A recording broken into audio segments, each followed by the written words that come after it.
watching INBC World News. This is INBC World News.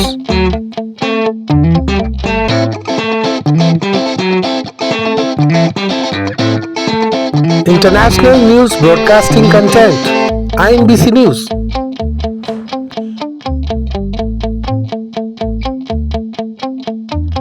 Breaking news. This is INBC World News exclusive.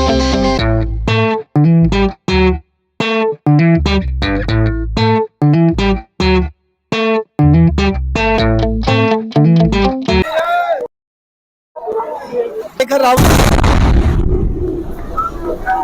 भागो भागो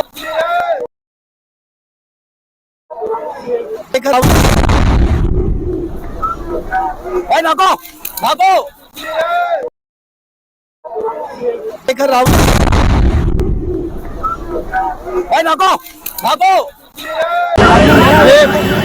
Bomb blast in Delhi at Lal Killa near metro station gate number 1.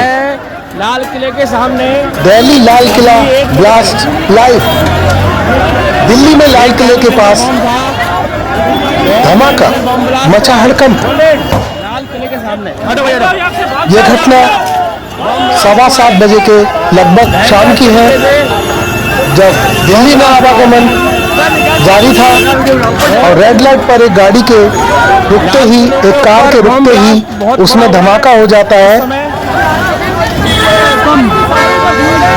Delhi देश की राजधानी, जिसमें हर समय भीड़ भाड़ का माहौल रहता है। चांदनी चौक का जो इलाका है, उस जगह पर भीड़ भाड़ हमेशा बनी रहती है। और आप देख रहे हैं इस समय पर ये बीभत्स घटना राजधानी दिल्ली की, जिसमें चलती कार में आग लग गई और उसमें धमाका हुआ।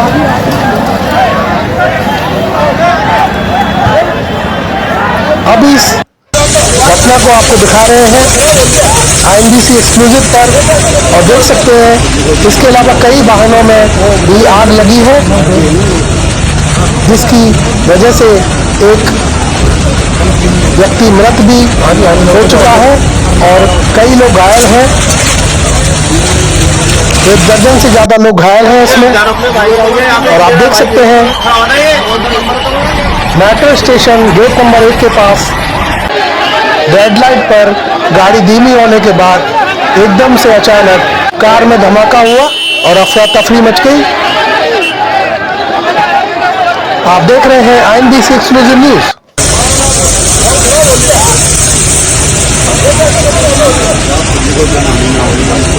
हालांकि इस घटना को फरीदाबाद की घटना से नहीं जोड़ा जा रहा और अभी इसको कोई बड़ा आतंकी हमला भी नहीं बताया जा रहा। जांच की जा रही है और सारे सिरे से इसका पता लगाया जा रहा है कि ये धमाका कैसे हुआ, गाड़ी की लोकेशन और उससे पहले कई रेड लाइटों से उस गाड़ी का आना, वो सब जांच की जा रही है।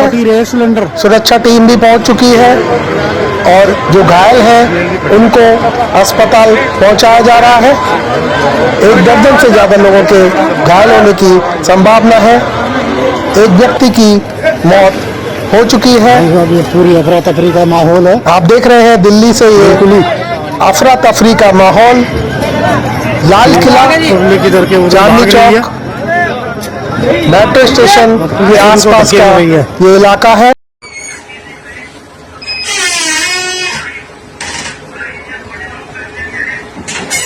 ये है दिल्ली का लाल किला। इसी के सामने है Lal Qila metro station gate number 1। यहीं से लगभग 800 मीटर दूर है सुनहरी मस्जिद पार्किंग, जहां करीब 3:30 बजे एक I-20 कार आकर खड़ी होती है, जिसमें बैठा था उमर मोहम्मद। क्योंकि एक दिन पहले ही फरीदाबाद से 2900 किलो एक्सप्लोसिव्स बरामद हुए थे, इसलिए उमर ने 1 मिनट के लिए भी गाड़ी नहीं छोड़ी और करीब 3 घंटे तक उसी में बैठा रहा। शाम को करीब 6:30 बजे वो गाड़ी स्टार्ट करता है और उसी रूट पर चलने लगता है। यहाँ से होता हुआ वह यहाँ पहुँचता है और यहाँ से यू टर्न लेकर वो वापस लाल किले की तरफ बढ़ता है। धीरे धीरे आगे बढ़ती ये कार जैसे ही ट्रैफिक लाइट पर पहुँचती है, जोरदार ब्लास्ट हो जाता है। धमाका इतना खतरनाक था कि पास की गाड़ियों में भी आग लग गई। 12 लोगों की जान चली गई और कई लोग घायल हो गए। पुलिस इस पूरे मामले की जांच आतंकवाद के एंगल से कर रही है, पर आपको क्या लगता है कमेंट्स में जरूर बताइए।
उसके लिए कम से कम बेसिक इन्फॉर्मेशन आप दे दीजिए। As of now, I cannot tell you anything. Basic It is under investigation.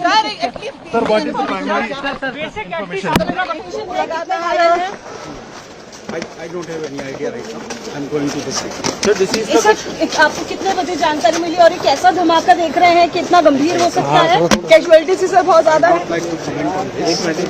Casualty सुरक्षा के कितने हैं उसका आंकड़ा क्या अभी आया है सर? अभी कुछ नहीं, अभी कुछ नहीं, अभी कुछ नहीं। सर, इस इंसिडेंट को आप कैसे ट्रीट कर रहे हैं? इट्स एन एक्सीडेंट और you are treating as an attack. अभी let me find out what has जी सर, अभी आप इस घटना को किस तरीके से ट्रीट कर रहे हैं सर? ताकि अफवाह न उड़े, इतना आप जानकारी दे दीजिए क्या आखिर में मिला, इतना बता दीजिए। एक मिनट पहले हमको देखने दीजिए। आप अभी मत, it's too early to say anything, बाद में बताएंगे आपको, है ना? It's too early to say anything. But फिर भी सर कितनी कैजुअलिटी हुई है सर? किशोर सर कितनी कैजुअलिटी हुई है? कुछ बेसिक आप इतना जो अफवाह ना उड़े। अभी कुछ नहीं है। अभी I am just going to the site. You people are in between. I don't have any idea. कितना इंजरी क्राइम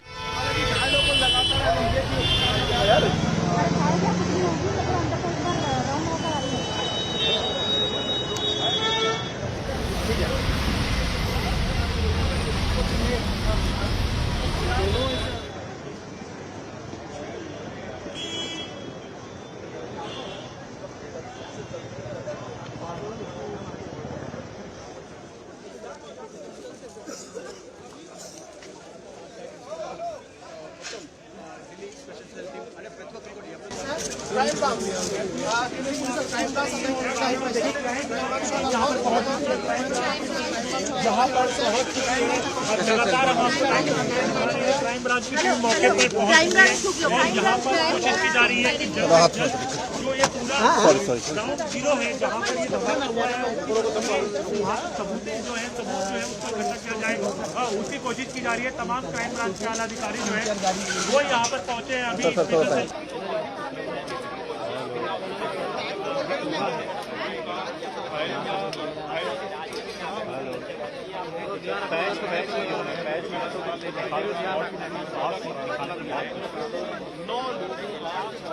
जहाँ पर ये ब्लास्ट हुआ है, जहाँ कॉर्डनिंग से ब्लास्ट लगा है, वहाँ पे चांदी चौक ना ना ना ना 8 से 9 लोगों को सामने आ रहे हैं। थोड़ा सा 2-4 मिनट देंगे तो बढ़िया दिखा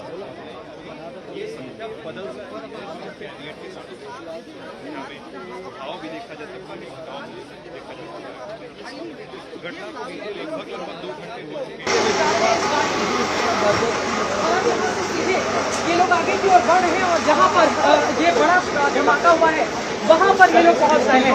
एनर्जी के तमाम गाड़ियों पीछे आ जाओ, पीछे थोड़ा पीछे निकल जाओ, जवानों को निकलने दो।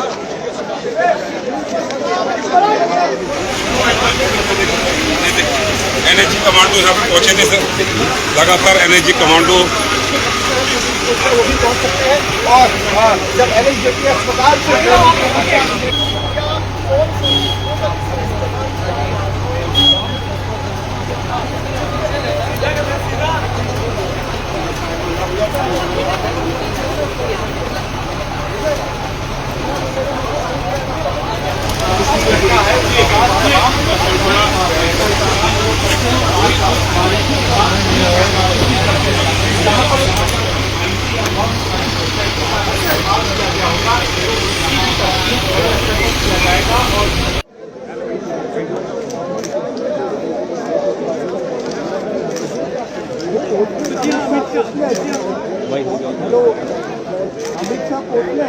अरे सामने चढ़ जाओ भाई।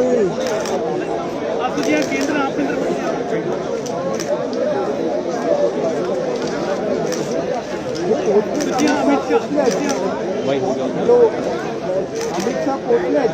अरे सामने चढ़ जाओ भाई।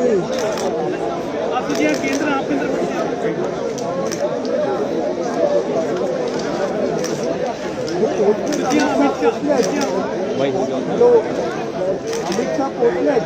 अरे सामने चढ़ जाओ भाई।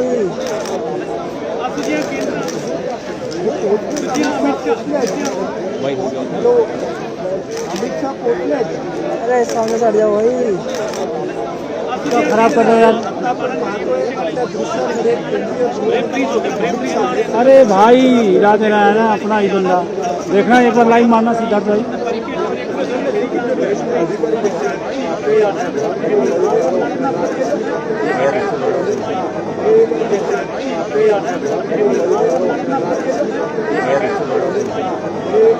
इसीलिए ब्लैक हो रहा है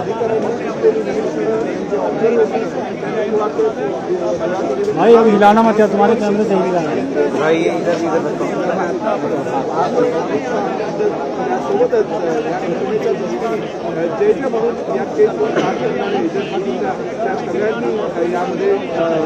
वो गलत लगा बेटा। हमने वो मेरा बाप कोई काम गए सो गलत करे ही ना। ये जो घर लगा ये गलत झूठा लगा है। झूठे लगा? हाँ झूठा लगा है। कितने साल से वहाँ पर? 20 साल से रह रहा हूँ तो हूँ। बच्चा जितने उनके हूँ की पैदाश है। अच्छा। पशु वसु उन्होंने रखा अल्फला में। अल्फला कोई माँ में अल्फला वो अल्फलाई वाले तनख्वाह दे रही है। और मैं जब में आवा सभी डॉक्टर आवा सब बेजा पारिक है जैसे निवाज पढ़ के बेजा जमात करा हमारे सभी बेजा सब उनसे जानकार हो जाए। आपके बेटे पे आरोप लगाए वो गलत है? हाँ गलत है, गलत है। क्या कहना चाहोगे उसको? हम यह कहना चाहें कि हमारे भाई को हमारे भाई हम तेन कहा बेटा हमारे बेटा कर गलत अल्लाह निर्दोष कर दे। अब किराया दे रहे खा अब तो हमने वह कहा पर तो हम कहा हमारे भर रास हुआ किरावात मत बोल रहे हो किसान मत चलना रहे।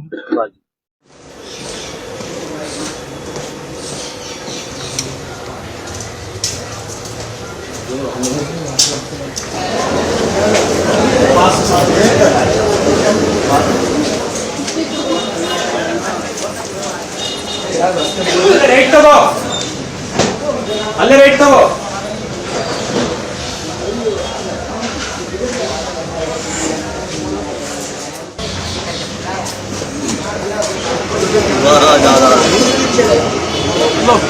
रोटी आएगा ना।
मोहम्मद इश्तियाक आपके क्या लगते थे? मोहम्मद इश्तियाक मेरा भाई है मुझको। जी। तो कितने साल पहले यहाँ रहते थे और कितने साल पहले यहाँ? 20 सालों से वो इमामत करते हैं वहाँ पे। शादी से पहले ही मैंने उसको लगा दिया था मस्जिद में। तो वो मस्जिद है अल-फलाह कॉलेज की वो मस्जिद है, कॉलेज की तरफ से ही वो इमाम है वहाँ पे। अच्छा। तो 20 सालों से वहीं रह रहे हैं और बच्चे भी उसके वहीं रहते हैं। बाकी वैसे हमारा भी आना जाना होता है, हम भी आते जाते हैं, वो भी आता जाता है, ऐसा कोई मामला नहीं है। बाकी उसने जो है फतेहपुर में एक जगह ली थी, उसमें मकान बनाए थे 4 कमरे, वो कमरों को किरायों पे उस दिन से किरायों पे चलते थे वो। उसमें से एक कमरा इस डॉक्टर ने भी ले लिया था, पता नहीं कब लिया, ये तो हमें पता नहीं, साल पहले लिया, महीने पहले लिया, कब लिया। उसके बाद में अब हमें पता नहीं उसमें किराएदार क्या कर रहा है। हमारे और कमरे भी किराए पे ही पर ही चलते हैं, हम वहाँ देखने के लिए तो जाते नहीं है उसमें किराएदार कब सो रहा है कब जग रहा है। महीने महीने नहीं जाते, 2-2 महीने नहीं जाते, तो किराया लेने के लिए जाते हैं और कोई वास्ता नहीं पड़ता हमारा। उस कमरे से जो बता रहे हैं कि उसमें से कट्टा निकला है, ये लोगों की बात है, सर जो मीडिया जो है वो बता रही है कि उसमें RDX निकला है, कुछ लोग बता रहे हैं कि उसमें कोई और दूसरा केमिकल है, और कुछ लोग कह रहे हैं कि उसमें खाद वगैरह है, बीज वगैरह है। अब देखो ये तो पुष्टि करने के बाद में ही पता पड़ेगा कि उसमें क्या निकला है, उसकी जो जांच होगी क्या है क्या नहीं है, ये मामला है। तो आपके भाई से आपकी कभी बात हुई हो? तो लास्ट टाइम कब बात हुई हो? मेरे भाई से बात हुई थी क्या, मैं अभी एक रोज दिल्ली गया था, तो मैं उधर से घर पे होकर के आया था, शाम में मगरिब के बाद में वहीं था, मैं खाना खा के तब आया था मिल करके। डायरेक्टर वहाँ पे हमारे सारे बच्चे थे और मेरा भाई भी था, हमारी भाभी भी थी। उसके बाद में मैं आया वहाँ से 8-9 बजे। ये इस मामले से ये 6 तारीख में गया था मैं, 6 तारीख का मामला है। 6 तारीख को मैं आया हूँ वहाँ से। तो मकान उन्होंने कब बनाया था वहाँ पर? मकान को बनाए हुए उसे कई साल हो गए उसको बने हुए। तो पशु अभी आप बता रहे थे पशु भी पालते हैं, दूध का काम? हाँ, भैंसें वगैरह रहती हैं, भैंस रखते हैं हम वहाँ। हमारा भाई है जो उसके पास भैंस रहती है, जो भैंस जो दूध दे देती हैं, जो अल-फलाह के जो डॉक्टर हैं, काफी डॉक्टरों के पास हमारा दूध भी जाता है। जैसे कि चाय वगैरह या दूध पीने के लिए जो दूध लेके जाते हैं, तो काफी डॉक्टर वहाँ से लेकर के जाते हैं दूध। तो जिसके आधार पे पैसा कोई आदमी कभी पैसा कैश भी करता है, कभी फोन से भी करता है। और रहा मामला डॉक्टरों का, जितने डॉक्टर हैं कॉलेज के या स्टूडेंट हैं जो पढ़ने वाले हैं, क्योंकि मस्जिद जो है वो कॉलेज की तरफ से है, इसलिए हमारा भाई जो है वो कॉलेज की तरफ से ही इमाम है, कॉलेज का इमाम है। अब वहाँ जो नमाज पढ़ने जाते हैं, सामने उसके पार्क भी बनाया हुआ है कॉलेज वालों ने, और काफी सारे वहाँ लेटरिन बाथरूम भी बनाए हुए हैं। तो तफरीह के लिए वहाँ पे कोई डॉक्टर या स्टूडेंट कुछ वक्त के लिए बैठ भी जाते हैं, 2-4, 10-5 मिनट के लिए। इसलिए अब जिस आदमी को 20 साल रहते हुए हो गए, तो कॉलेज के स्टाफ से सबसे जान पहचान होगी, सारे डॉक्टरों से ही वास्ता पड़ता भी है, क्योंकि खासतौर से इमाम का वास्ता रहता है मुक़तदियों से। मुक़तदी वहाँ कॉलेज वाले तो हैं, मुक़तदी जो हैं जो कॉलेज के अंदर रहते हैं, चाहे वो स्टूडेंट है, चाहे वो डॉक्टर है, चाहे वो से कोई आदमी है, वो गनमैन है, जो भी नमाज पढ़ते होगा उसका वो इमाम है। इमाम का वास्ता मुक़तदी से होता है। तो आपके भाई पे जिस तरीके से आरोप लगे, कितना सही कितना गलत मानते हैं? हम इसको बिल्कुल गलत मानते हैं, क्योंकि हमारा कोई वास्ता नहीं है ऐसा, और हमारे गांव से आज तक हम उम्मीद करते हैं कि हमारे नाम से पुलिस में रिपोर्ट भी नहीं होगी। हमारे किसी खानदान, काका, ताऊ, बाप दादाओं के करीब दौर से किसी भी परिवार में किसी के नाम से कोई ऐसा मामला नहीं है। ना हमारा कोई ऐसा भाई या काका ताऊ का या हमारा और कोई छोटा भाई इस ऐसी चीज से कोई वास्ता नहीं रखते हम। हमारा काम है, हम इमामत करते हैं मस्जिदों में। मैं खुद भी इमाम हूँ, जात की बड़ी मस्जिद का इमाम हूँ। मुझसे छोटा है वो भी गांव की मस्जिद का इमाम है, जामा मस्जिद का। और जो हमारे छोटे वाला भाई है वो भी गांव की ही मस्जिद के इमाम है। अल्हम्दुलिल्लाह हम इमामत का ही काम करते हैं। हमारे बाप ने हमें पढ़ाया, ये वसीयत की कि भाई तुम्हें इमामत करनी है, तो हम इमामत करते हैं इसलिए। तो कितने भाई हो आप? हम 5 भाई हैं। पांचों इमामत करते हैं? हाँ जी अल्हम्दुलिल्लाह। एक भाई इस वक्त नहीं कर रहा, 4 इमामत कर रहे हैं। ओएलएक्स के द्वारा कस्टमर आते हैं यहाँ पे, सोनू जी हमारे स्टाफ के हैं, उनसे कांटेक्ट किया गया और 2 लोग आए, उनको i20 कार दिखाई गई। कार उनको पसंद आई, उन्होंने पेमेंट करी और 29 तारीख को ही कार वो लेके चले गए। एक का नाम मुझे पता है आमिर राशिद, और दूसरे सज्जन का नाम तो नहीं पता, उनका नाम क्या था। 2 लोग आए थे और वही कार लेके गए। जिस दिन ब्लास्ट हुआ है उसी के 1-2 घंटे बाद सोनू जी के पास कॉल आता है दिल्ली स्टाफ से, और उन्होंने बोला कि आपके पास जो भी डॉक्यूमेंट हैं वो आप सब रेडी रखो, हम ऑफिस पे आ रहे हैं। रात को ही टीम आती है यहाँ पे। हमने सारे डॉक्यूमेंट उनको, सीसीटीवी फुटेज और जो हमारे पास उनके कस्टमर के डॉक्यूमेंट थे सब हमने हैंड ओवर कर दिया उनको। पुलिस अपनी जांच कर रही है। 29 तारीख को ओएलएक्स के द्वारा कस्टमर आते हैं यहाँ पे, सोनू जी हमारे स्टाफ के हैं, उनसे कॉन्टेक्ट किया गया और 2 लोग आए, उनको i20 कार दिखाई गई। कार उनको पसंद आई, उन्होंने पेमेंट करी और 29 तारीख को ही कार वो लेके चले गए। कौन वो 2 लोग थे और कैसे आपके संपर्क में? वो उनमें से एक का नाम मुझे पता है आमिर राशिद, और दूसरे सज्जन का नाम तो नहीं पता, उनका नाम क्या था। 2 लोग आए थे और वही कार लेके गए। तो ये किसके नाम पे स्लिप काटी गई थी? किसके नाम? आमिर राशिद के नाम पे स्लिप काटी गई थी। तो ऐसे में देखा गया कि जब जो कार यहाँ से खरीदी गई, क्या उसके बाद उन्होंने पीयूसी कराया या इंश्योरेंस कराया? इंश्योरेंस तो पहले से शायद रिन्यू हो गया था, बट पीयूसी उसका एक्सपायर था, तो यहीं जस्ट बगल में उन्होंने पीयूसी कटवाया है। देखिए ब्लास्ट हुआ उसके बाद आपको कब सूचना मिली कि ऐसे? सर जिस दिन ब्लास्ट हुआ है उसी के 1-2 घंटे बाद सोनू जी के पास कॉल आता है दिल्ली स्टाफ से, और उन्होंने बोला कि आपके पास जो भी डॉक्यूमेंट हैं वो आप सब रेडी रखो, हम ऑफिस पे आ रहे हैं। रात को ही टीम आती है यहाँ पे।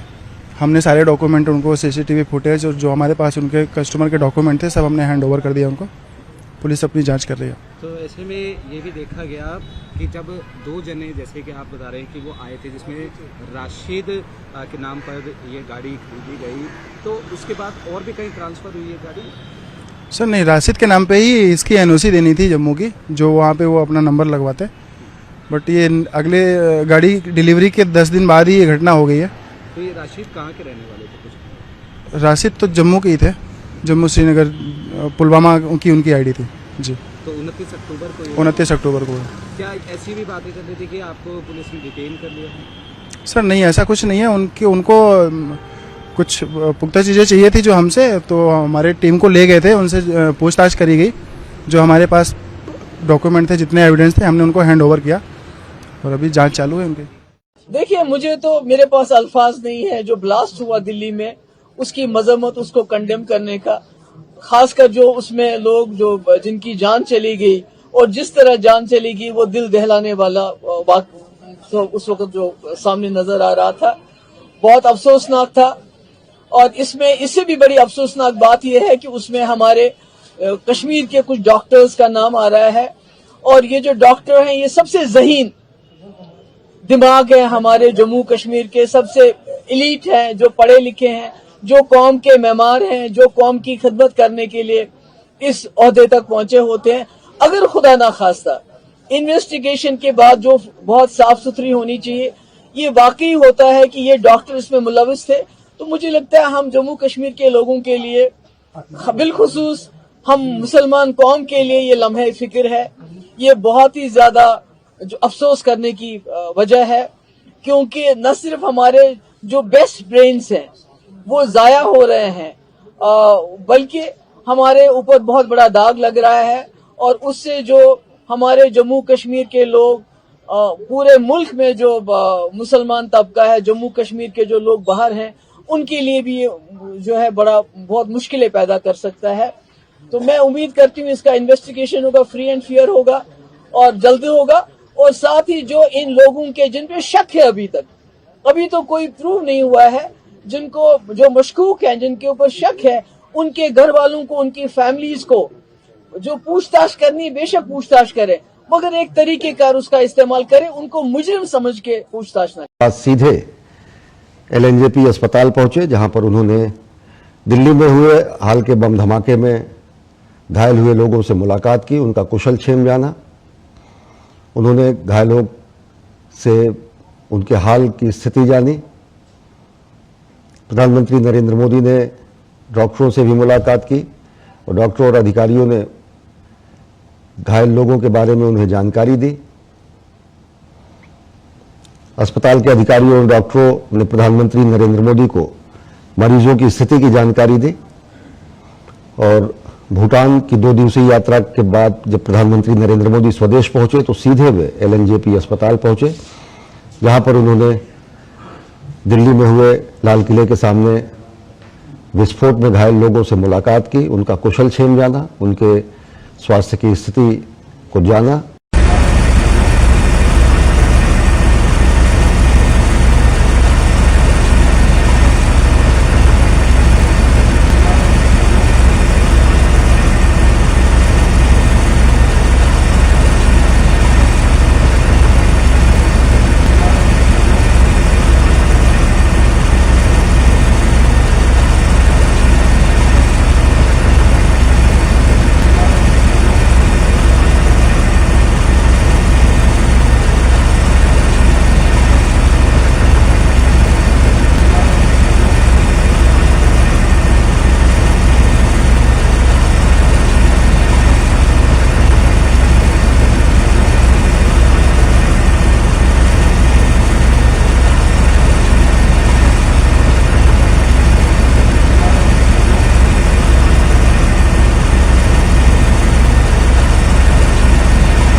दिल्ली लाल किला विस्फोट की घटना से जुड़ी एक बड़ी खबर सामने आ रही है। ऐसा माना जा रहा है कि दिल्ली विस्फोट के तार जम्मू कश्मीर में लगे आपत्तिजनक पोस्टरों से जुड़े हैं। जैश ए मोहम्मद के आतंकी मॉड्यूल से जुड़े आपत्तिजनक पोस्टरों को लेकर श्रीनगर के नौगाम में 19 अक्टूबर को FIR दर्ज की गई थी। दरअसल सुरक्षा बलों ने दिल्ली लाल किला विस्फोट की साजिश से जुड़े जैश ए मोहम्मद के एक अंतर्राज्यीय नेटवर्क का भंडाफोड़ किया है। 20 से 27 अक्टूबर के बीच जम्मू कश्मीर के सोपियां और गांदेरबल से 2 संदिग्धों को गिरफ्तार किया गया। 5 नवंबर को सहारनपुर के एक चिकित्सक डॉक्टर आदिल को जैश ए मोहम्मद से जुड़े होने के आरोप में गिरफ्तार किया गया। अनंतनाग अस्पताल से AK-56 राइफल और गोला बारूद जब्त किए गए। वहीं फरीदाबाद के ठिकानों पर हथियार बरामद किए गए। फरीदाबाद के अल फलाह मेडिकल कॉलेज के डॉक्टर मुजम्मिल को चिकित्सक डॉक्टर आदिल से पूछताछ के बाद गिरफ्तार किया गया। एक संयुक्त अभियान में पुलिस ने फरीदाबाद और मेवात के कई ठिकानों से हथियारों और विस्फोटकों का एक बड़ा जखीरा जब्त किया। 9 नवंबर को फरीदाबाद के धोद क्षेत्र के मद्रासी नामक व्यक्ति को संदिग्ध सबूतों के साथ पकड़ा गया। 10 नवंबर को छापेमारी में धेरा कॉलोनी में इमाम हफीज इस्तियाक के घर से 2563 किलोग्राम विस्फोटक बरामद किए गए।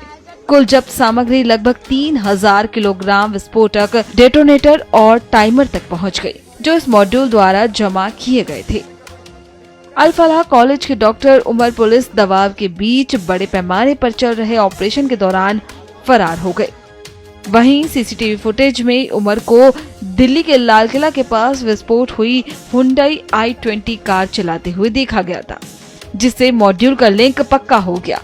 फॉरेंसिक जांच में लाल किला ब्लास्ट के अवशेषों का मिलान फरीदाबाद और मेवात से बरामद विस्फोटों से हुआ है। सुरक्षा एजेंसियों ने पूरे फरीदाबाद मॉड्यूल को ध्वस्त कर दिया, जिससे एक बड़े राष्ट्रीय आतंकी साजिश को नाकाम कर दिया गया। कार्रवाई के दौरान उमर की घबराहट के चलते विस्फोट हुआ हो सकता है। ये जांच के अधीन है कि वो हादसा था या जानबूझकर किया गया। गृह मंत्री अमित शाह ने एनएसजी, एनआईए और फॉरेंसिक टीमों को तुरंत लाल किला विस्फोट स्थल की जांच के आदेश दे दिए। घायलों को अस्पताल में भर्ती कराया गया था। एनआईए ने डीएनए और विस्फोटक नमूने एकत्र करने के बाद अब केस की जिम्मेदारी संभाल ली है, जिसके बाद प्रधानमंत्री नरेंद्र मोदी ने कहा कि लाल किला विस्फोट में कम से कम 13 लोगों की जान लेने वाले साजिशकर्ताओं को बख्शा नहीं जाएगा।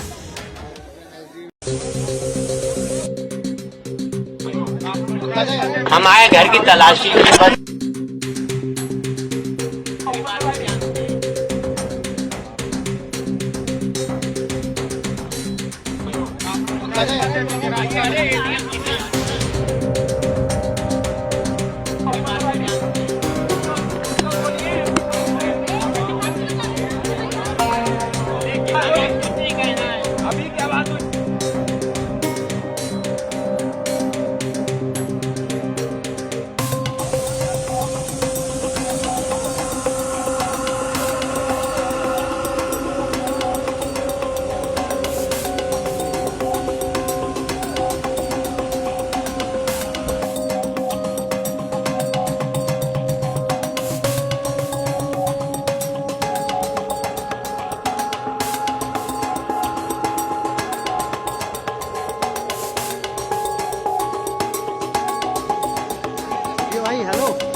क्या बातचीत हुई है दादा? हमारे घर की तलाशी में बस और घर की तलाशी में क्या क्या चला? कुछ नहीं नीचे करो, कुछ नहीं साहिब जी आपके कितने बच्चे हैं? सुनिए, कितने बच्चे हैं आपके?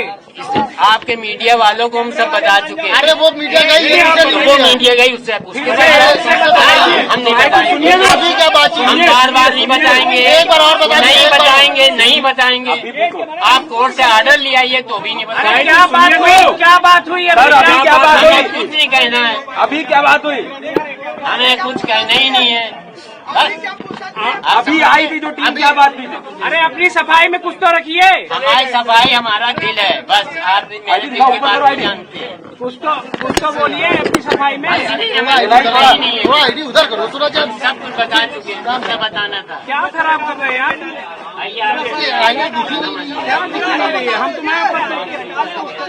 हम एजेंसियां लगातार इन पर जांच। भाई आप लोग जो दिखा रहे हैं बस वही उतना ही मालूम है। अच्छा, जो शाहीन के पास गाड़ी में जो सामग्रियां मिली हैं उसको लेकर के एजेंसियां साफ तौर से कह रही है, जो जैसे मोहम्मद अदद जो संगठन है उससे जुड़ी थी, जम्मू कश्मीर को लेकर के और दिल्ली में ब्लास्ट हुआ उसमें भी उनका सम्मिलित होना बताया गया है। अब सम्मिलित होना बताया गया है, वो क्या जान रहे हैं वो वही जाने भाई। अच्छा, आप लोग कब से उनसे अलग रह रहे हैं? क्या वजह रही कि सभी लोग अलग हो गए? वजह क्या रही कि वो ज्यादा पढ़ लिख गए थे तो वो चले गए। यहाँ से। अब हम जो है मतलब इस लेवल तक नहीं पहुँच पाए तो हम वहीं रह गए। अच्छा, और हम क्या कहेंगे भाई? शाहीन पहले अलग गई शादी के बाद, या फिर परवेज एक घर छोड़ करके चले गए अलग रहने के लिए? घर छोड़ के आ रहे हैं भाई। अब जब आदमी को यहाँ नहीं रह रहा, अब आपके माध्यम से चल रहा है मेरे को कि वहाँ पे भी इनका घर है। जहाँ बता रहे थे अभी भाई साहब जो सवाल कर रहे थे कि वहाँ पे भी घर है, तो आज तक ना हम घर गए उनके ना जो है। दोनों का व्यवहार कैसा था, किस तरीके से जो है एक सुलझा व्यवहार था? हम तीनों का व्यवहार सुलझा था, दोनों का नहीं कहिए, तीनों का व्यवहार सुलझा हुआ था। लेकिन कोई किसी वजह से जो है नहीं जा पाए, क्या लगता है नहीं मिल रहे। इस घटना को आप लोगों ने देखा, इस घटना को आप लोग किस तरीके से देख रहे हैं? क्या उन्हें वाकई ये लोग सम्मिलित रहे हैं? नहीं, हमको तो नहीं लग रहा है, हमें अभी विश्वास नहीं हो रहा है भाई। अच्छा, ये डॉक्टरी की और डॉक्टरी के बाद एकाएक इधर की ओर रुको हो जाना, सहारनपुर जाना, फिर जम्मू कभी गए? नहीं, कोई नहीं गया कभी। बस हट गए सर, पैर करके सर। अरे यार वो बाहर जाना चाह रहे थे, मेरा मतलब नहीं था। हम दोनों लोग शादीशुदा थे और आराम से रह रहे थे, अच्छी बेहतरीन सर्विस थी, 2 बच्चे भी थे, कोई प्रॉब्लम किसी तरह की थी नहीं। अब वो अपनी तरफ से अपने साइड हो सकता है कोई उनके दिल में रहा हो, वो चली गई होंगी, मुझे तो कुछ पता नहीं इसके बारे में। क्या आपको मालूम था कि वो उनकी संबंध आतंकियों से है? आप जान रहे थे कि उनका संबंध कुछ आतंकियों से? नहीं, ऐसा कुछ नहीं। कितने साल आपकी शादी हो गए थे उनके साथ? 9 साल। 9 साल 9 साल 9 ईयर्स। 9 साल। जी सर, क्या वजह थी आपकी डिवोर्स हुआ उनके साथ? क्या वजह हुई थी डिवोर्स होने का? बता दो दिया अभी। वो बाहर जाना चाह रही थी, एक बार मेरे से जिक्र किया, मैंने कहा यार कि यहाँ रहना ज्यादा सही है, यहाँ पे रिलेशन है हम लोगों के, सबसे मिलते जुलते रहेंगे, बाहर जाके अकेले हो जाएंगे, दिक्कत होगी।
निकाल के चल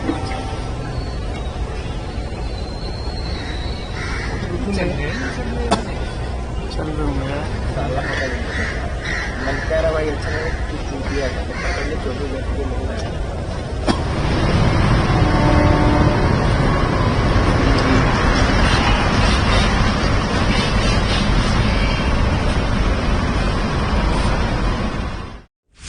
सरकार खुलासा करेगी कि इसके पीछे कौन था, किसकी वजह से इतनी बड़ी घटना हो गई, वो भी राजधानी में, और उस जगह जो हमारा प्रतीक है, ऐसी आजादी के प्रतीक की जगह पर इतनी बड़ी घटना होना निंदनीय है।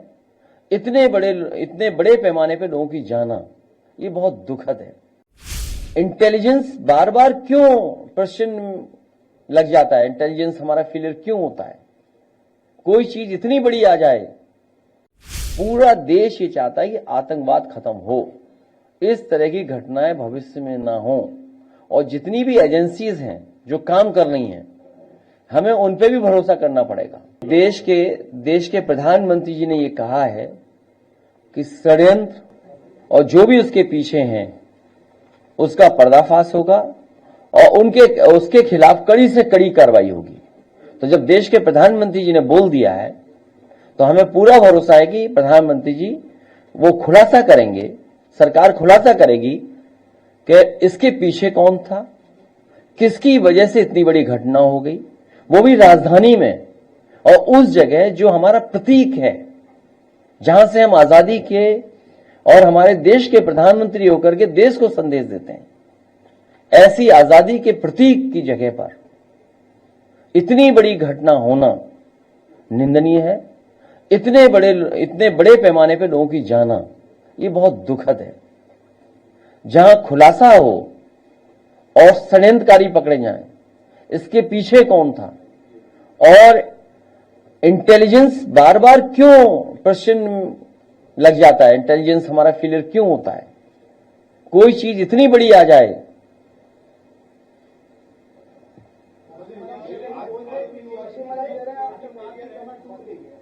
हाँ?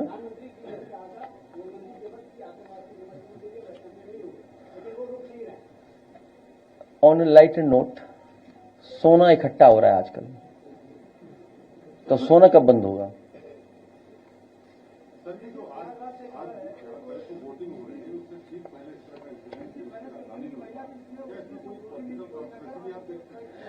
क्योंकि हमें आपको एक चुने हुए प्रधानमंत्री जी पे भरोसा करना पड़ेगा, जिन्होंने ये कहा कि जो भी षड्यंत्रकारी है उनका खुलासा होगा, जिन्होंने ये घटना की है उस पर कठोर कार्रवाई होगी। पूरा देश ये चाहता है कि आतंकवाद खत्म हो, इस तरह की घटनाएं भविष्य में ना हो, और जितनी भी एजेंसीज हैं जो काम कर रही हैं, हमें उन पे भी भरोसा करना पड़ेगा। वहीं हमें ये भी सोचना होगा कि आखिरकार फेलियर कहां है जो ऐसी घटनाएं हो रही हैं, किसकी वजह से घटनाएं हो रही हैं। जब लगातार सरकार एक ही चल रही है, एक ही पार्टी की सरकार चल रही है।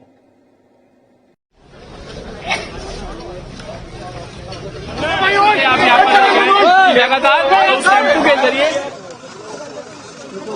हटियो पीछे हटियो। गाड़ी है वो, अब आपको यहाँ पर तस्वीरों में जाती हुई दिखाई दे रही है।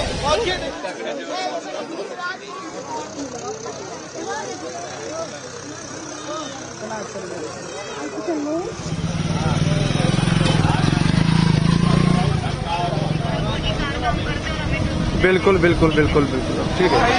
लेन और सेक्शन के बाद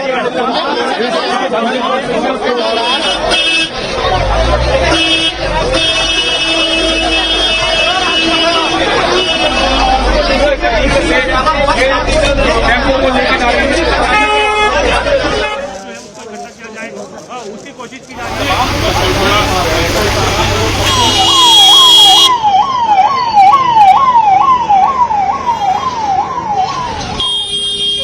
गाड़ी है वो, अब आपको यहाँ पर तस्वीरों में जाती हुई दिखाई दे रही है।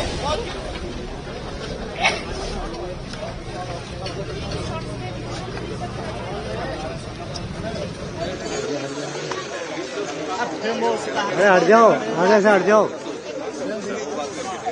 ये कौन है भाई? कौन है? अरे हट जा बेटा, आगे से हट जा।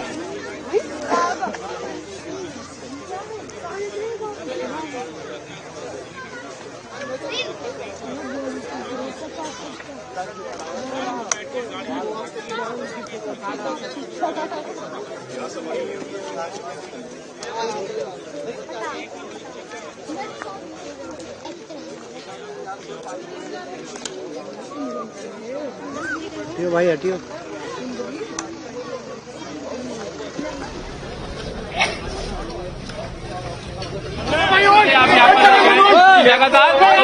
के जरिए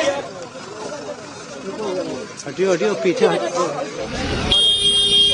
गाड़ी है वो, अब आपको यहाँ पर तस्वीरों में जाती हुई दिखाई दे रही है।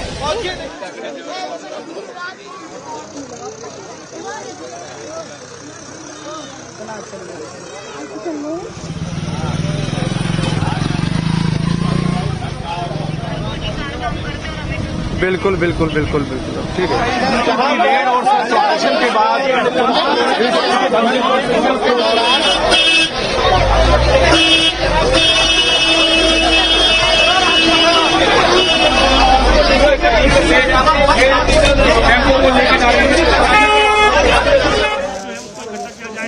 उसकी कोशिश की जा रही है।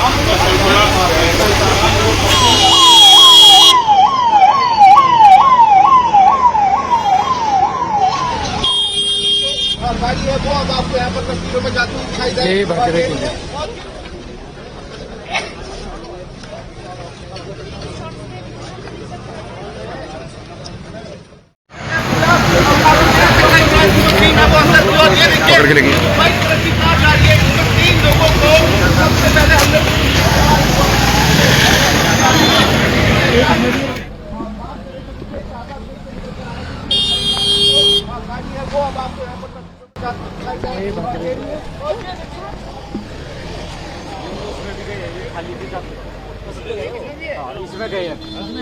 इसमें गए इसी में गए क्योंकि बिल्कुल खाली थी, गई थी सब एक ही था खाली। दो लोग गए। दिल्ली में लाल किले मेट्रो के पास सोमवार को शाम चलती कार में हुए धमाके के बाद राजधानी में हाई अलर्ट है और इस हादसे में अब तक कई लोगों की मौत हो चुकी है और तमाम लोग घायल हैं। वहीं अब पुलिस दिल्ली धमाके के संदिग्ध डॉक्टर उमर नबी के परिवार के घर पहुंची है, जहां जांच पड़ताल चल रही है।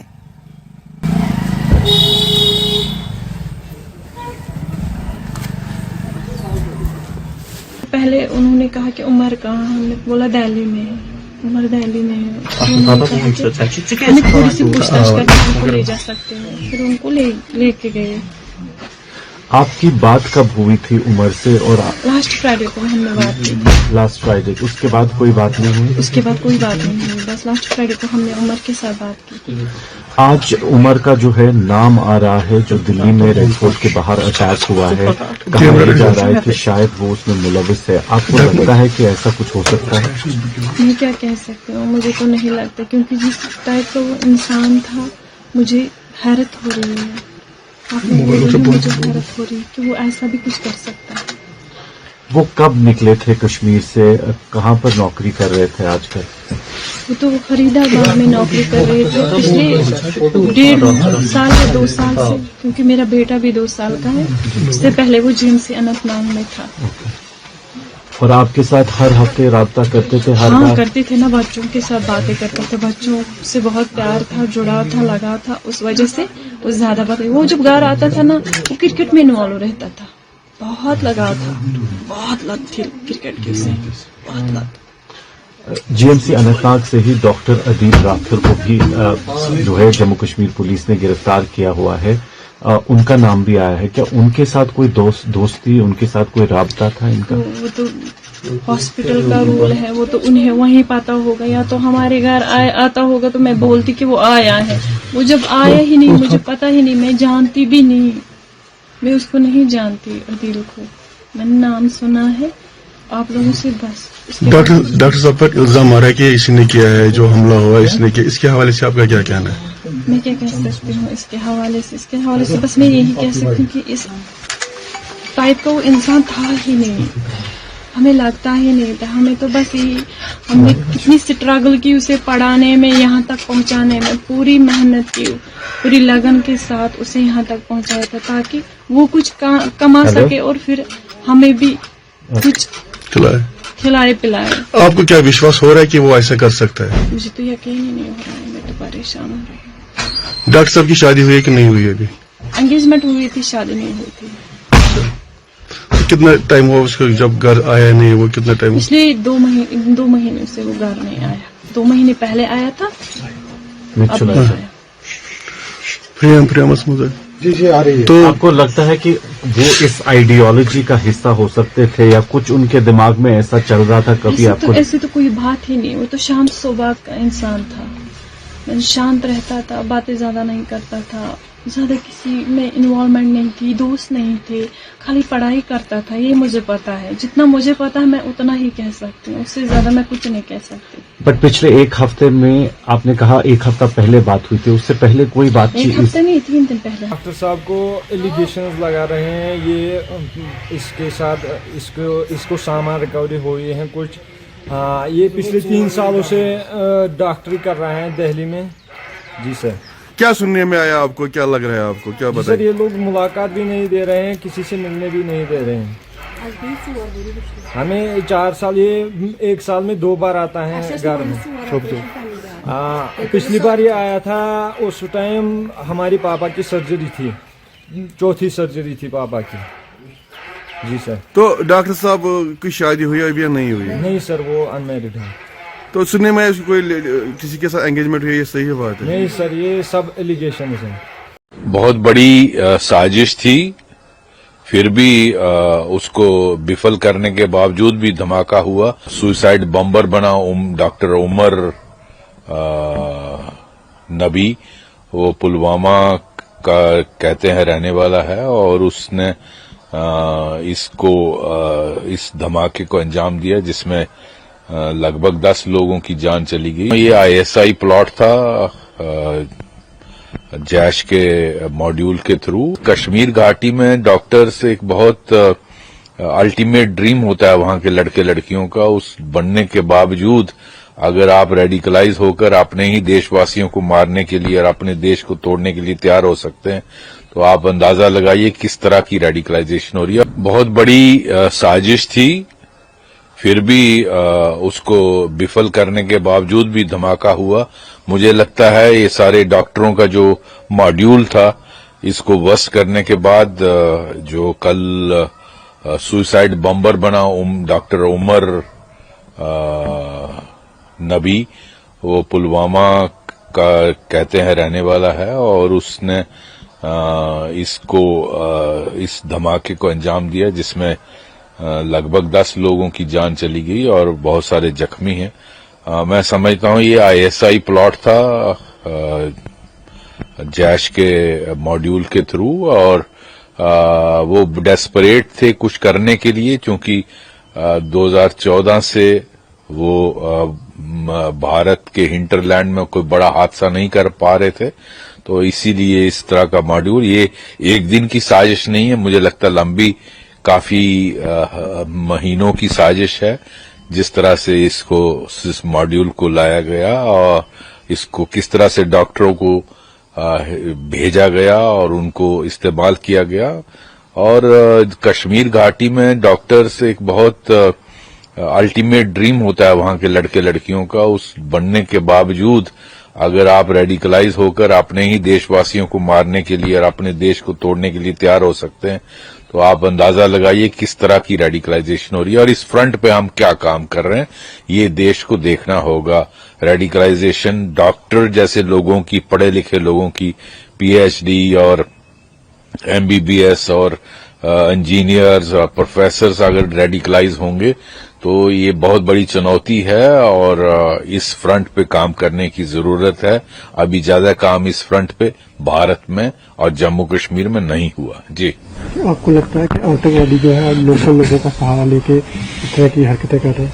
जी, वो तो लोकल जो होते हैं उनकी मदद तो ली ही जाती है। आफ्टरऑल इस डॉक्टर उमर ने गाड़ी खरीदी, किसी से खरीदी, उसको ये जो एक्सप्लोजिव मटेरियल लाया उसको कश्मीर घाटी से लाया, वो चाहे अमोनियम नाइट्रेट था, उसमें क्या मिक्स किया, ये इन्वेस्टिगेशन एजेंसीज देखेंगी इसमें, और किस तरह से उसको बम की तरह कन्वर्ट किया गया, ट्रिगर क्या था, कहां से ये सारा सामान आया, इसको फाइनेंस कौन कर रहा है, इनके पीछे कौन कौन है, इनकी मदद करने वाले कौन कौन है, और इस तरह के मॉड्यूल और कितने हैं देश के बाकी हिस्सों में।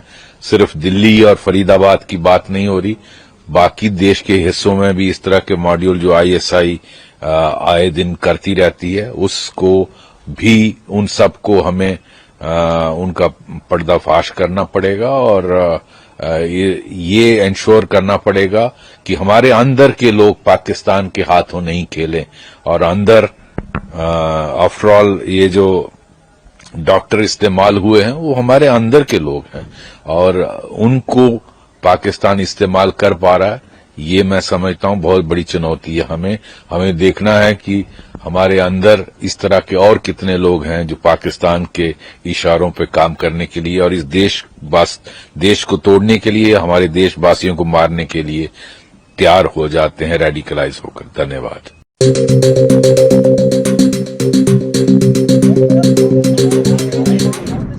दिल्ली के लाल किले मेट्रो स्टेशन के पास सोमवार शाम एक कार में ब्लास्ट हुआ है।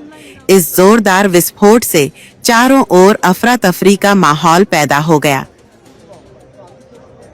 घटना में कई लोगों की जान चली गई है तो दर्जनों लोग घायल हो गए, जिनका इलाज नजदीकी अस्पताल में चल रहा है। राजधानी में इस तरह की घटना होने से पूरे देश में हाई अलर्ट जारी कर दिया गया है। वहीं अब देखिए कैसे घटना स्थल पर NIA और FSL की टीमें पहुंची हैं, जो जांच कर रही है।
बहुत ही अनफॉर्चुनेट है ये हादसा और सभी एजेंसीज अपना काम कर रही हैं। हम खुद अस्पताल गए, जो भी इंजर्ड लोग थे मेरा उनसे मिलना भी हुआ, उनके परिवारों को कोई दिक्कत ना आए और सरकार का पूरा सहयोग उनके साथ है। बहुत ही अनफॉर्चुनेट है ये हादसा और सभी एजेंसीज अपना काम कर रही हैं और पूरी तरीके से इसकी तह तक जाने का उनका काम चल रहा है। और हम खुद अस्पताल गए, जो भी इंजर्ड लोग थे मेरा उनसे मिलना भी हुआ, उनके परिवारों को कोई दिक्कत ना आए और सरकार का पूरा सहयोग उनके साथ है, पूरी संवेदनाएं। इसके चलते हुए जो हमें सेफ्टी मेजर्स लेने होते हैं उनको स्पीड में लिया गया है और कल से स्कूलों की भी हम छुट्टी रखेंगे।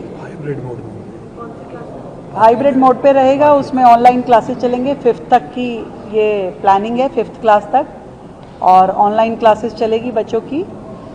और इसके अलावा भी आज सारे विभागों के साथ में हमने इसकी विस्तृत चर्चा कि कहाँ पे और क्या क्या संभावनाएं हैं जो सरकार कर सकती है। और मैं आप सबसे भी ये कहना चाहती हूँ कि पॉल्यूशन जो है ये दिल्ली शहर जो आसपास की सराउंडेड सिटीज़ के साथ में जुड़ा हुआ है, उसका बहुत ज़्यादा असर दिल्ली पे रहता है। दिल्ली जो मेजर्स कर रही है पूरी सिंसियरिटी से कर रही है और हर प्रकार से कर रही है।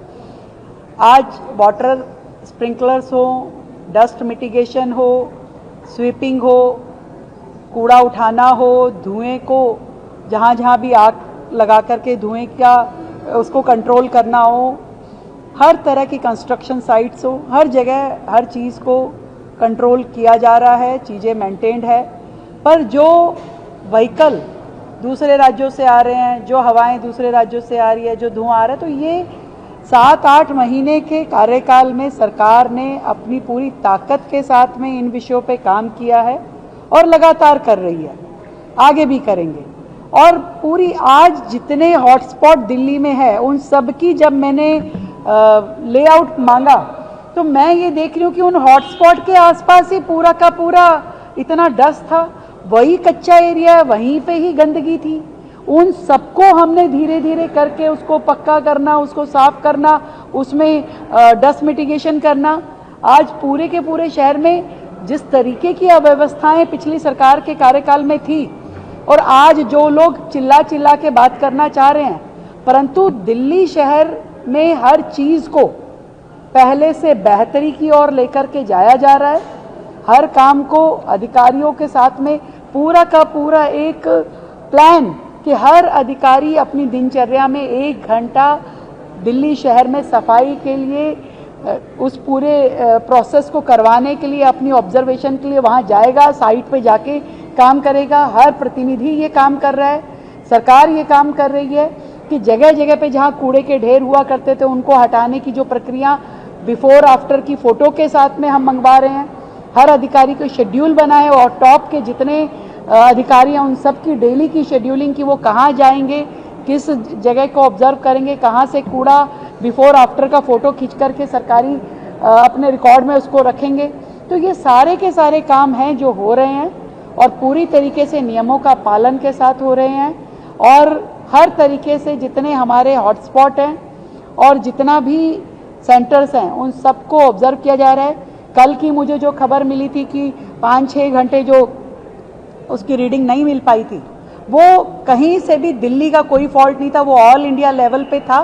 जो ऐप उस टाइम काम नहीं करी थी, ऑनलाइन जाकर के कोई भी दिल्ली के लिए जरूर देख सकता था कि दिल्ली का रिकॉर्ड, दिल्ली की रीडिंग प्रॉपर थी, पूरी तरीके से दिखाई दे रही थी और वर्केबल था पूरी जगह तक। तो हम दिल्ली की जनता को ये आश्वस्त करना चाहते हैं कि सरकार नियमों के साथ में सजग है और अपनी ओर से पूरे प्रयास कर रही है। जिन लोगों के परिवार वालों की मृत्यु हो गई उनको हमारी गहरी संवेदनाएं, ईश्वर उनको दुख सहने की शक्ति दे, घायलों को जल्द इलाज हो।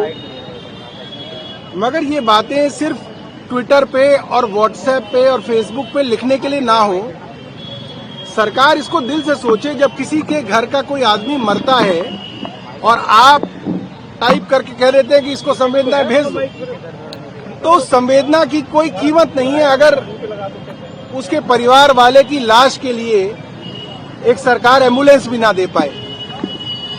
एक दिल्ली का सबसे बड़ा अस्पताल जिसपे देश के गृह मंत्री आए और बोले सब ठीक चल रहा है, मुख्यमंत्री आई बोली सब ठीक चल रहा है, और जिनके गरीब लोगों के परिवार के लोग मारे गए, जिसको बेचारे का फोन आया और वो भागा भागा आ गया यहाँ पे, ना उसने पर्स देखा, ना मोबाइल देखा, ना उसने पैसा देखा, वो भाग के आ गया यहाँ पे। और उसको ये बोला जाए भाई साहब लाश तो पड़ी है आपकी, एम्बुलेंस का इंतजाम कर लो। इस सरकार के पास एम्बुलेंस नहीं है। वो सरकार जो तालिबान को एम्बुलेंस दे सकती है, वो सरकार अगर उन लोगों को भी एम्बुलेंस नहीं दे सकती जो जिनके शरीर को घर ले जाना हो, तो ये बड़ा दुखदाई है, बहुत गलत है। और मुझे लगता है कि सरकार को इसके बारे में चिंता करनी चाहिए। हमने अंदर भी बोला है कि कम से कम जो लोग अब इंजर्ड हैं उनको अगर आप यहाँ से छोड़ेंगे तो उनको एम्बुलेंस कम से कम दे दीजिएगा। और ऐसा नहीं है एम्बुलेंस की कमी है, सरकार के पास बहुत एम्बुलेंस है। जब मंत्री मुख्यमंत्री जाते हैं तो अच्छे साथ साथ एम्बुलेंस चलती है। प्रधानमंत्री का कार्यक्रम होता है तो खूब एम्बुलेंस वहां पे लगाई जाती है। तो एम्बुलेंस की कम से कम एम्बुलेंस जो है, एक मृत शरीर को एम्बुलेंस मिल जाए, ये हमारी सरकार से प्रार्थना है। हम लोग घायलों से मिले, डॉक्टरों से हमने बात की, घायलों का इलाज चल रहा है और ईश्वर से प्रार्थना है कि वो जल्द से जल्द जो है स्वस्थ होके आए।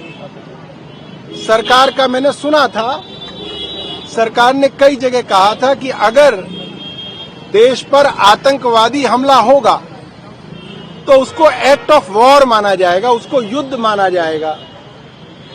मगर ये पहला देश है जहां पे युद्ध हो रहा है। मगर प्रधानमंत्री जी विदेश यात्रा पे सुबह निकल गए हैं। ये भी मुझे लगता है दुनिया में पहला ऐसा जो है वाकया होगा। खैर प्रधानमंत्री तो भूटान चले गए, लेकिन जो चिंता और भय का माहौल पूरे देश में उपज रहा है, देश के मन में बहुत सवाल हैं। उन सवालों के जवाब जब तक नहीं मिल जाते, अब ये ब्लास्ट क्या था, किसने कराया, एक्चुअली क्या है ये, जब तक सरकार ये हमें नहीं बताती तब तक इस पर कोई टिप्पणी करना वाजिब नहीं होगा। बहरहाल एक भय का माहौल है, देश की राजधानी में है। देश की राजधानी में यूं इस तरह से ब्लास्ट होना अपने आप में बहुत सवालों को जन्म देता। आज मैं यहां बहुत भारी मन से आया हूं। कल शाम दिल्ली में हुई भयावह घटना ने सभी के मन को व्यथित कर दिया है। मैं पीड़ित परिवारों का दुख समझता हूं। आज पूरा देश उनके साथ खड़ा है। मैं कल रात भर इस घटना की जांच में जुटी सभी एजेंसियों के साथ, सभी महत्वपूर्ण लोगों के साथ संपर्क में था, विचार विमर्श चलता था, जानकारियों के तार जोड़े जा रहे थे। हमारी एजेंसियां इस षड्यंत्र की तह तक जाएगी। इसके पीछे के षड्यंत्रकारियों को बख्शा नहीं जाएगा। All those responsible will be brought to justice. कुजुजांग पोला।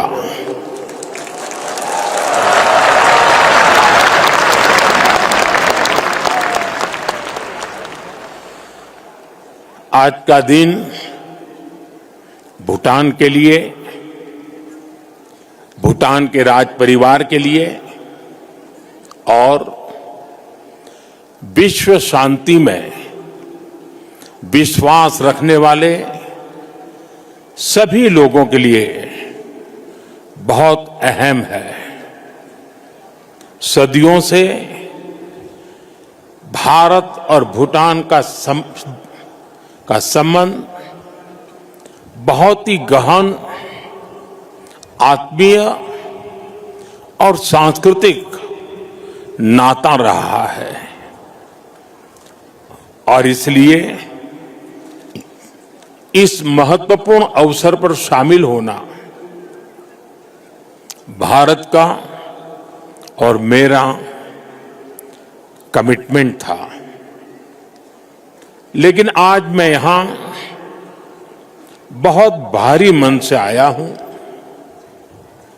कल शाम दिल्ली में हुई भयावह घटना ने सभी के मन को व्यथित कर दिया है। मैं पीड़ित परिवारों का दुख समझता हूं।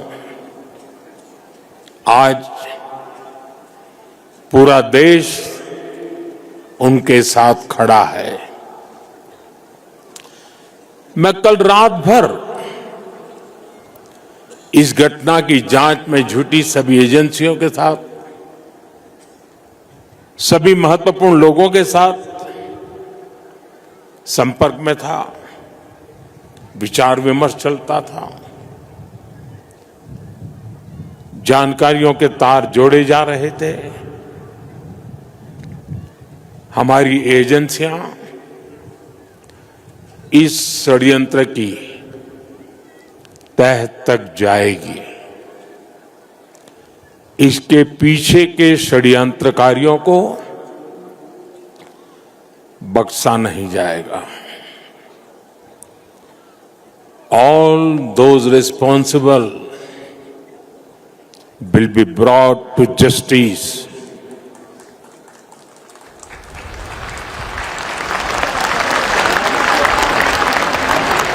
साथियों, आज यहां एक तरफ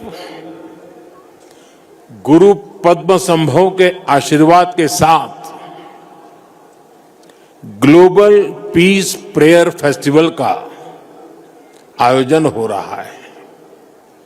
दूसरी ओर भगवान बुद्ध के पिपरहवा अवशेषों के दर्शन हो रहे हैं और इनके सबके साथ हम सब his majesty the fourth king के 70वें जन्मदिन समारोह का साक्षी बन रहे हैं। ये आयोजन इतने सारे लोगों की गरिमामय उपस्थिति, इसमें भारत और भूटान के रिश्तों की मजबूती नजर आती है। साथियों, भारत में हमारे पुरखों की प्रेरणा है वसुधैव कुटुंबकम, यानी पूरा विश्व एक परिवार है। हम कहते हैं सर्वे भवन्तु सुखिनः, यानी इस धरती पर सभी सुखी रहें। हम कहते हैं द्यो शांति ही अंतरिक्षम शांति ही पृथ्वी शांति ही आपः शांति ही औषधय शांति ही, अर्थात संपूर्ण ब्रह्मांड, आकाश, अंतरिक्ष, पृथ्वी, जल, औषधियां, वनस्पतियां और सभी जीवित प्राणियों में शांति व्याप्त हो। अपनी इन्हीं भावनाओं के साथ भारत भी आज भूटान के इस ग्लोबल पीस प्रेयर फेस्टिवल में शामिल हुआ है। आज दुनिया भर से आए संत एक साथ विश्व शांति की प्रार्थना कर रहे हैं और उसमें 140 करोड़ भारतीयों की प्रार्थनाएं भी शामिल है। वैसे यहां बहुत लोगों को पता नहीं होगा, वडनगर, जहां मेरा जन्म हुआ, बौद्ध परंपरा से जुड़ी एक पुण्य भूमि रही है और वाराणसी जो मेरी कर्मस्थली है वो भी बौद्ध श्रद्धा का शिखर स्थल है। इसलिए इस समारोह में आना विशेष है। मेरी प्रार्थना है कि शांति का ये दीप भूटान के, विश्व के हर घर को आलोकित करे। साथियों, भूटान के his majesty the fourth king का, उनका जीवन विजडम, सिंप्लिसिटी, करेज और राष्ट्र के प्रति सेल्फलेस सर्विस का संगम है। उन्होंने 16 वर्ष की बहुत छोटी आयु में ही बड़ी जिम्मेदारी संभाली, अपने देश को एक पिता जैसा स्नेह दिया और अपने देश को एक विजन के साथ आगे बढ़ाया। 34 वर्षों के अपने शासनकाल में उन्होंने भूटान की विरासत और विकास दोनों को साथ लेकर चले। भूटान में लोकतांत्रिक व्यवस्थाओं की स्थापना से लेकर बॉर्डर एरिया में शांति स्थापना कराने तक हिज मैजेस्टी ने एक निर्णायक भूमिका निभाई। आपने ग्रॉस नेशनल हैप्पीनेस का जो विचार दिया है वो आज पूरी दुनिया में ग्रोथ को डिफाइन करने का एक अहम पैरामीटर बन चुका है। आपने दिखाया है कि नेशन बिल्डिंग केवल जीडीपी से नहीं बल्कि मानवता की भलाई से होती है। साथियों, भारत और भूटान की फ्रेंडशिप को मजबूती देने में भी उनका बहुत बड़ा योगदान रहा है। आपने जो नींव रखी है उस पर हम दोनों देशों की मित्रता निरंतर फल फूल रही है। मैं सभी भारतीयों की तरफ से हिज मैजेस्टी को अनेक अनेक शुभकामनाएं देता हूं और उनके बेहतर स्वास्थ्य और दीर्घायु होने की कामना करता हूं। साथियों, भारत और भूटान सिर्फ सीमाओं से नहीं, संस्कृतियों से भी जुड़े हैं। हमारा रिश्ता वैल्यूज का है, इमोशंस का है, पीस का है, प्रोग्रेस का है। 2014 में प्रधानमंत्री पद की शपथ लेने के बाद मुझे अपनी पहली विदेश यात्रा में भूटान आने का अवसर मिला था। मैं आज भी उस यात्रा को याद करता हूं तो मन भावनाओं से भर जाता है। भारत और भूटान के संबंध इतने सशक्त और समृद्ध हैं।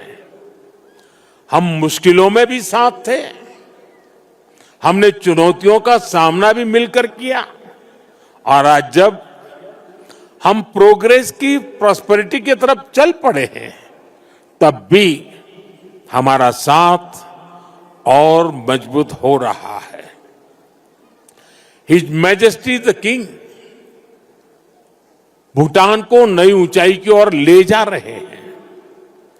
भारत और भूटान के बीच विश्वास और विकास की जो साझेदारी है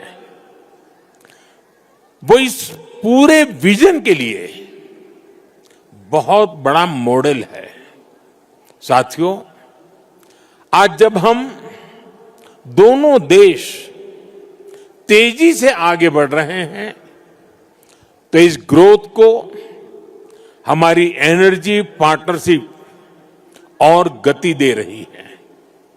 भारत भूटान हाइड्रो पावर साझेदारी की नींव भी his majesty the fourth king के नेतृत्व में रखी गई थी।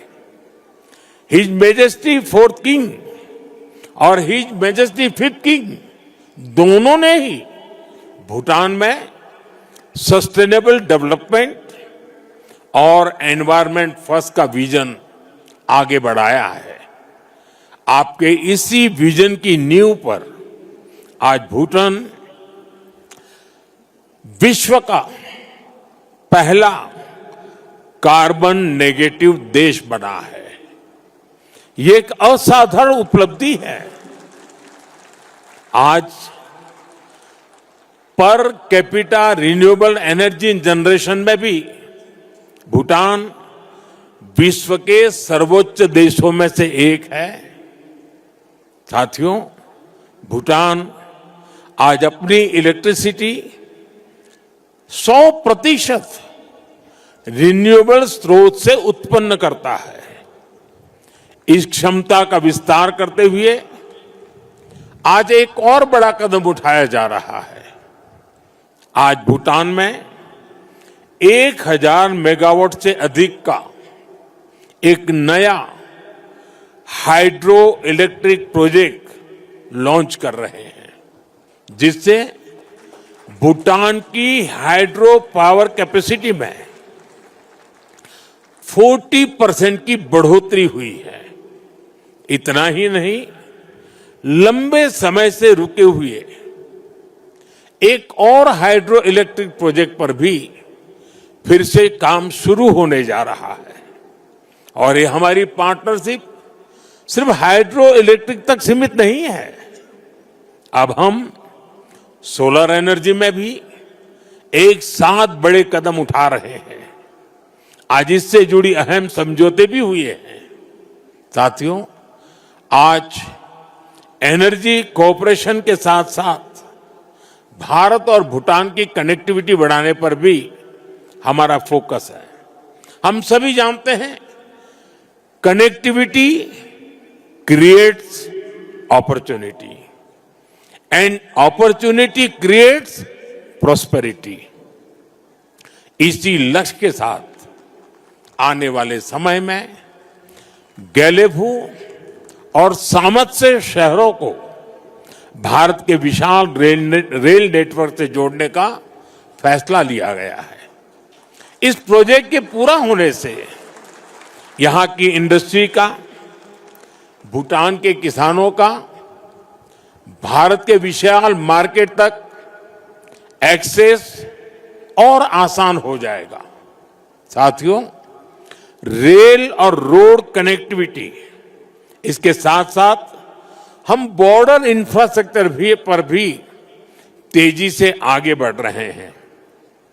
हिज मैजेस्टी ने जिस गैलेफू माइंडफुलनेस सिटी के विजन पर काम शुरू किया है, भारत उसके लिए भी हर संभव सहयोग कर रहा है। मैं आज इस मंच से एक और महत्वपूर्ण घोषणा कर रहा हूं। आने वाले समय में भारत गैलेफू के पास इमिग्रेशन चेक पॉइंट भी बनाने जा रहा है, ताकि यहां आने वाले विजिटर्स और इन्वेस्टर्स को इससे और सुविधा मिल सके। साथियों, भारत और भूटान की प्रगति और समृद्धि एक दूसरे से जुड़े हुए हैं और इसी भावना से भारत सरकार ने पिछले वर्ष भूटान के 5 ईयर प्लान के लिए 10,000 करोड़ रुपीस सहयोग की घोषणा की थी। ये फंड रोड से लेकर एग्रीकल्चर तक, फाइनेंस से लेकर हेल्थ केयर तक, ऐसे हर सेक्टर में उपयोग हो रहा है, जिससे भूटान के नागरिकों की ईज ऑफ लिविंग बढ़ रही है। बीते समय में भारत ने ऐसे कई मेजर्स लिए हैं, जिससे भूटान के लोगों को एसेंशियल आइटम्स की निरंतर सप्लाई मिलती रहे। और अब तो यहां यूपीआई पेमेंट्स की सुविधा का भी विस्तार हो रहा है। हम इस दिशा में भी काम कर रहे हैं कि भूटान के नागरिकों को भी भारत आने पर यूपीआई सुविधा मिले। साथियों, भारत और भूटान के बीच की इस मजबूत पार्टनरशिप का सबसे ज्यादा फायदा हमारे यूथ को हो रहा है। His majesty national service voluntary service और इनोवेशन को लेकर बेहतरीन काम कर रहे हैं और हिज मैजेस्टी का यूथ को एम्पावर करने का जो विजन है, उन्हें टेक एनेबल बनाने की जो सोच है, उससे भूटान का युवा बहुत बड़े लेवल पर इंस्पायर हो रहा है। Education, innovation, skill development, sports, space, culture, ऐसे अनेक सेक्टर्स पे भारत भूटान के युवाओं के बीच सहयोग बढ़ रहा है। आज हमारे युवा साथ मिलकर एक सैटेलाइट भी बना रहे हैं। भारत और भूटान दोनों के लिए यह बहुत महत्वपूर्ण अचीवमेंट है। साथियों, भारत और भूटान के संबंधों की एक बड़ी शक्ति हमारे लोगों के बीच का आत्मिक संबंध है। 2 महीने पहले भारत के राजगीर में रॉयल बोटानिस्ट टेम्पल का उद्घाटन हुआ है। अब इस प्रयास का भारत के अन्य हिस्सों में भी विस्तार हो रहा है। भूटान के लोगों की इच्छा थी कि वाराणसी में भूटानी टेम्पल और गेस्ट हाउस बने। इसके लिए भारत सरकार आवश्यक लैंड उपलब्ध करा रही है। इन टेम्पल्स के द्वारा अपने बहुमूल्य और ऐतिहासिक संबंधों को, सांस्कृतिक संबंधों को और सुदृढ़ बना रहे हैं। साथियों, मेरी कामना है भारत और भूटान पीस, प्रॉस्पेरिटी और शेयर्ड प्रोग्रेस के रास्ते पर ऐसे ही चलते रहे। भगवान बुद्ध और गुरु रिनपोछे का आशीर्वाद हम दोनों देशों पर बना रहे। आप सभी का फिर से बहुत बहुत आभार। Breaking news. This is INBC News Worldwide. Anchor Bindesh Chaturvedi.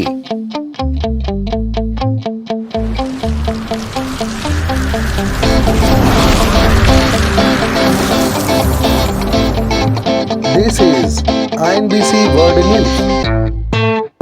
Editor Bindesh Chaturvedi. You are watching INBC World News. Log on to inbcworldnews.biznews.site, inbcworldnews.simgrip.com, inbcnews.simgrip.com. This is INBC.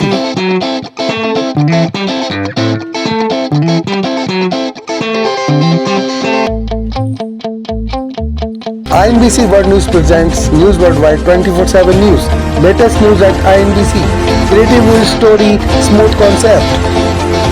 INBC News Worldwide, INBC Breaking News. This is INBC World News exclusive.